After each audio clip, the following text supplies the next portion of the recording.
everyone, I'm glad to have you here tuned in with me today. And today's lesson we'll be going over occupational noise exposure. Now typically this class is given in person.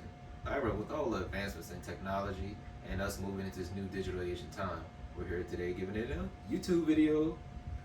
Alright, just to get things kicked off, my name is Gregory Kemp and I will be with you for the remainder of this video, popping in and out and doing a voice over this PowerPoint presentation. So with that being said, let's get this thing started. Alrighty, so let's get this thing kicked off. As stated earlier, this presentation is about occupational noise exposure, complements of OSHA 1910.95, Section K of Training Program. And this course is effective as of 7/22/2024.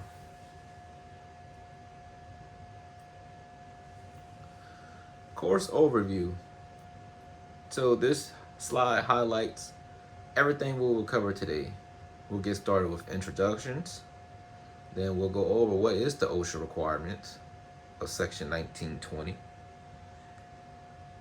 Then we'll roll into the employee training required to meet the OSHA requirements. And then finally, we'll have completion of the course with a quick quiz. Don't worry, it's not going to be nothing major, but requires a little remembering and participation of the course today.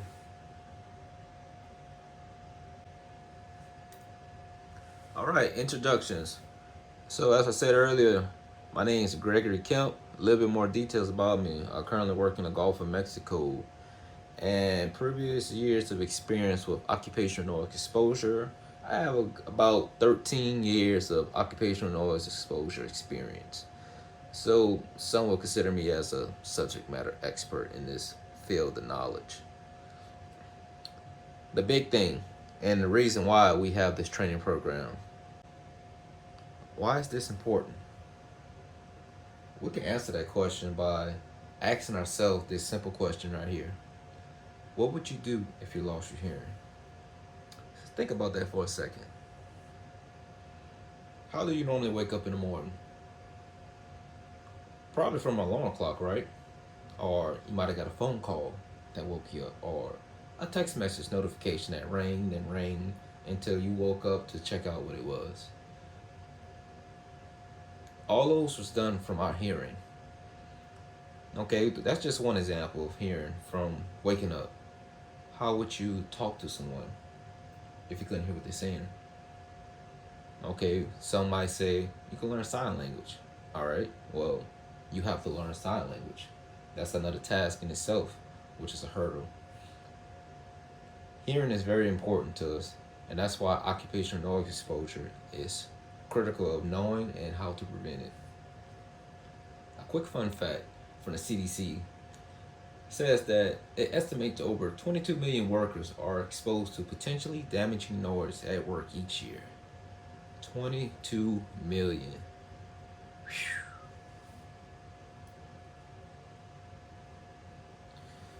So now that we know that occupational exposure is important to know, let's find out how our ear even works. Now that we know why our hearing is important and knowing more about it in the occupational noise exposure environment, let's see how our ear even works.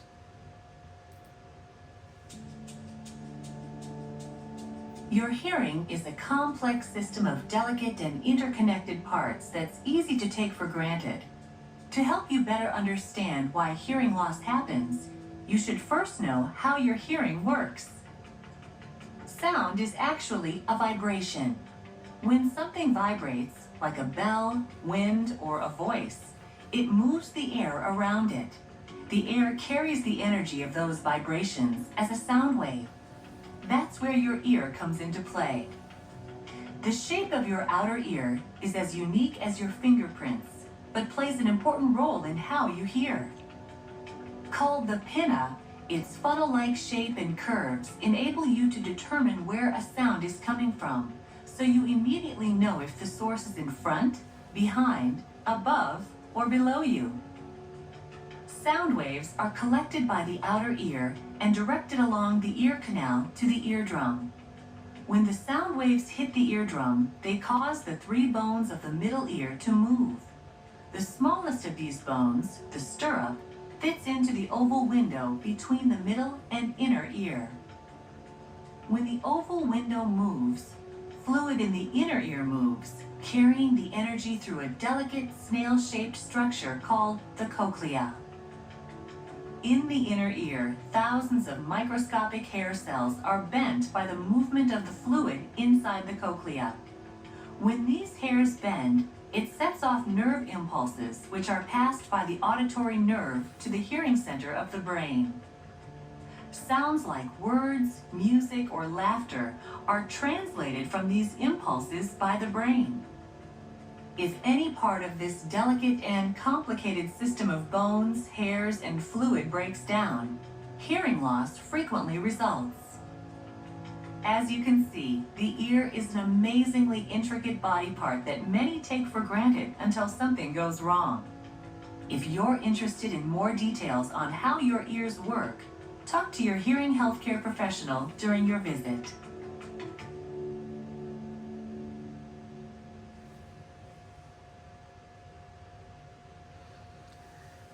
So now that we know how our ear works and the importance of our hearing, we could roll into OSHA's regulation 1910.95, occupational noise exposure. Before we get to this, one thing that stood out to me in the video, which I loved, was how they said we take advantage of our hearing until something goes wrong. Let's keep that in the back of your mind as we go forward. All right, OSHA regulation. So part 1 of it, it says that anytime you're exposed to noise levels of 85 decibels or more for more than 8-hour time frames, you have to have a training program in place to help mitigate that hazard. This training program is repeated annually. And third, the training program should, which we're going over today, explain to you the effects of noise on hearing, which we just learned about in the video, the purpose of hearing protectors, the advantages and disadvantages, and the different various types, which we'll get into later on in this presentation, and finally, the purpose of audiometric testing. The effects of noise on hearing. This first bulletin shows any noise exposed to in the workplace is considered an effect on your hearing. So that could be the office, a shipyard, an offshore facility, a bakery, etc. You get the point. Any noise that you're exposed to while you're working is considered occupational noise exposure. All right, but being in a noisy environment is not always a bad thing. So you could be in a noisy environment at 70 decibels or lower for as long as you want without having any effects with your hearing. So let's test something out real quick. I have with me right here a device that tests your noise level in your area. So let's see what the current noise level we are right now. All right, so it's showing that as I talk, it gets as high as 70, a little bit higher. With me not talking, the current noise level is about 45. And also, I'm pretty close to this, so that's probably why it's showing such a higher reading when I'm talking. Let's see what it is when I'm far away.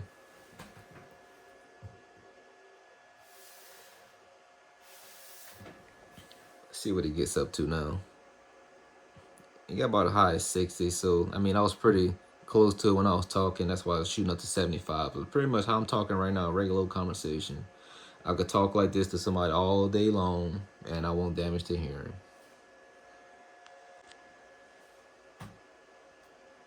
So that pretty much kind of proves the staying at 70 decibels or lower for as long as you want. Alright, when noise is too much to tolerate, let's see what that one is. Sounds at 85 decibels can lead to hearing loss, exposed to them for more than 8 hours at a time. More than 8 hours at a time. Keep seeing that. It might be a test question later on. Hint, hint. So yeah, pretty much as OSHA regulation states, if you're in a work environment at noise levels of more than 85 decibels for more than an 8-hour time period, you have to have a training program in place that tells you the effects of high noise level and ways to protect yourself. In this picture right here, it shows different decimal readings at different with different items. So at the bottom, it's showing 10 in an empty room. The lungs breathing in and out at 20. Our whisper could be at 30. Just the noise in the woods at 40.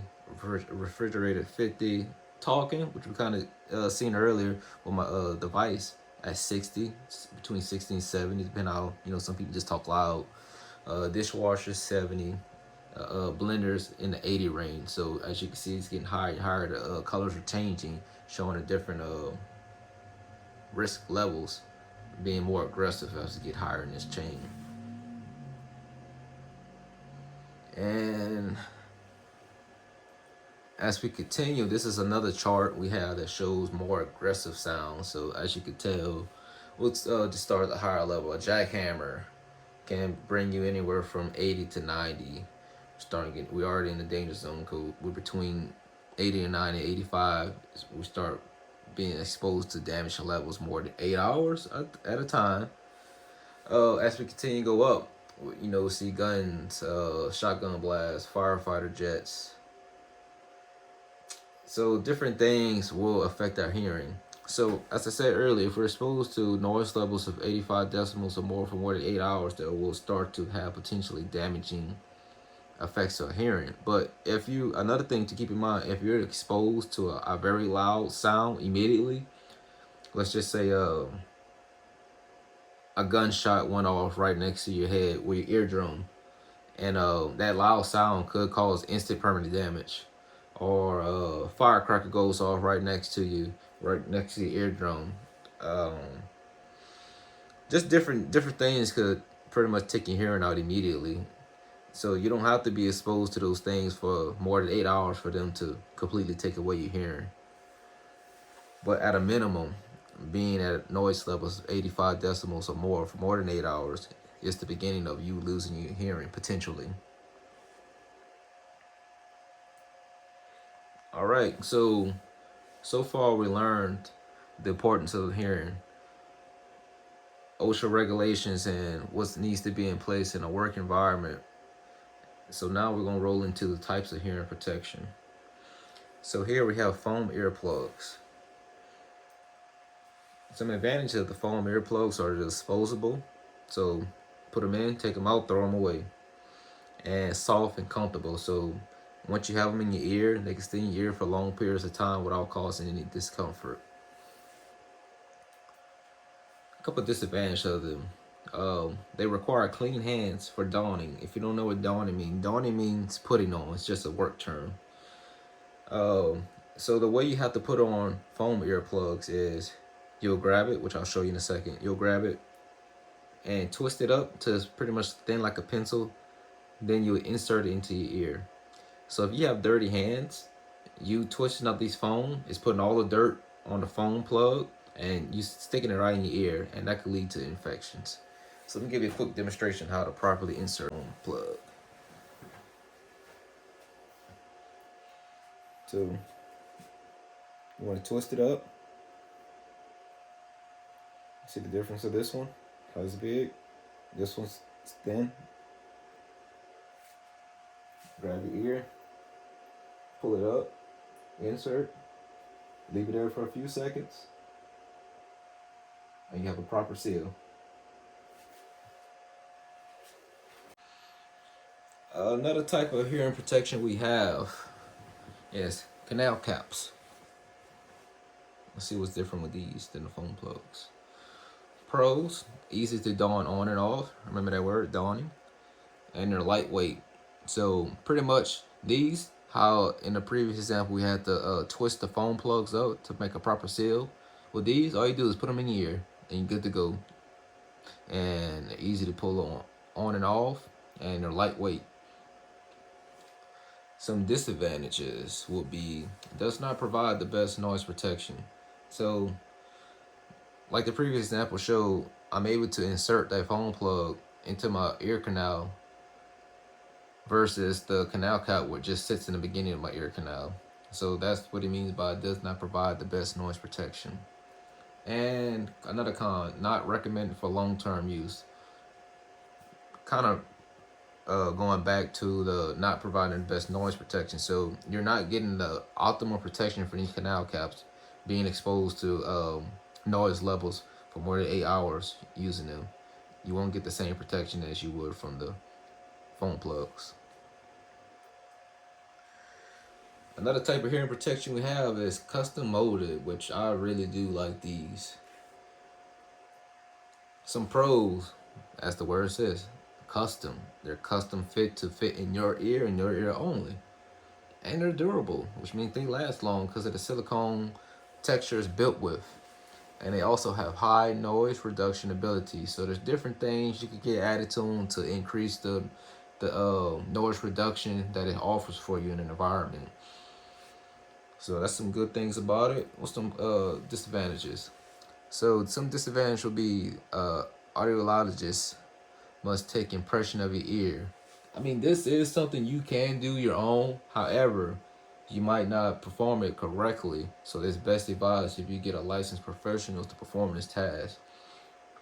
And I mean, getting the licensed professional also means more money at the end of the day versus a canal cap or a regular phone plug, which is very cheap to get and doesn't cost much at all.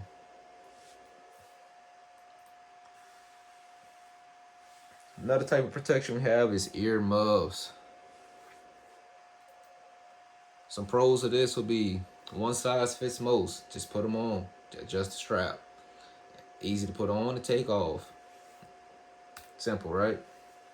Some cons, you could have difficulties with these when you're wearing glasses. If you're wearing your safety glasses with the earmuffs, they could cause them to shift a little bit, or it could just cause discomfort around the ears. Another thing, it could create pressure points and produce unnecessary heat in the summer. So them things over your head, the side of your face, and your ears, all they're doing is hold heat in, which I mean, eventually it's gonna make you hot. It's a good thing to have in the winter; it'll keep you warm, but it ain't too good in the summer. All right, audiometric testing. So just keeping it simple, y'all. This is the annual test that's required by all employers to give employees. And what it does, it gives you a hearing baseline. So pretty much you'll go to the medical office the company chooses to, and you go into this pretty much booth, like a studio booth. And you put the headphones that you see on in this picture. They're just like that. It might be slightly different in size, but it's pretty much the same, where you have different colors with showing which ear you need to put the headphones on, and you have this little microphone clicker. And what you do is you just sit down in this booth. It's very quiet. The booth insulated, and you go through this test where you hear different frequencies in each ear, and you just click it if you hear the frequency, and you don't do nothing if you don't hear anything. So once you go through this test the first time, you get a baseline of your hearing, and then after a year, you go back and get retested, do the same test, hear the different frequencies in each ear, and then a report is printed out as you see in this picture also, and it'll show you where your initial hearing test was and where your new hearing test was. So if you do the things we talked about earlier, where you protect your hearing, you use the different hearing protections, you have nothing to worry about. You go do this test, and all your levels and results should be flatline, no change. If your levels are decreasing, meaning your hearing is getting worse, then you need to figure out what you're not doing correctly to fix this, because ultimately, once your hearing is gone, it's gone and it doesn't come back. All right, y'all. So, I mean, this class is pretty straightforward. I want to thank you for your time today. But before you go, I have a couple quick questions for y'all. I want to make sure y'all paying attention. All right. So, how many hours of being exposed to 85 decibels or more will require a company to implement an occupational noise exposure training program? Is it 2 hours, 4 hours, or 8 hours being exposed to noise levels of 85 decibels or more. My second question to you is, what is the time frequency you have to wait before you're able to retest with your audiometric testing? Is it 3 months, 6 months, or 1 year? Please post your answers in the comment section of this video. And as always, take what you learn and apply it in your work and your personal life.